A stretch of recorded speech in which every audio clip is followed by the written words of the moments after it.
How to put story in Instagram using laptop. Hey everybody, in this video, I'll show you how to put story in Instagram using your laptop. To start, open your internet browser and then go to www.instagram.com. Once Instagram has fully loaded, you are now going to click on the three dots on the upper right. This will lead you to settings on Google Chrome. The three dots over here. Now click on it and then go to more tools.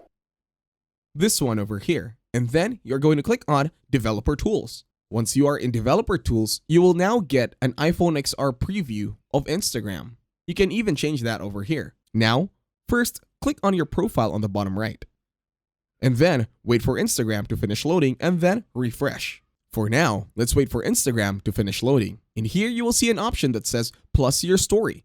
Just tap on it and then find any photo or video that you want to add to your story using your laptop. Now wait for Instagram to finish importing your photo. And then click on plus add your story, an option on the bottom. Now wait for Instagram to finish uploading your story. Then it will say your photo was added. Then it should all be good. Instagram will now return to its homepage. In here, click on your profile and then when you check on it, there is now a story of your Instagram, the one that we just recently uploaded. And that's it. Thank you very much for watching. Hopefully you got some value in this one. And please leave a like, share, and subscribe to the channel. And as always, I'll see you on the next one.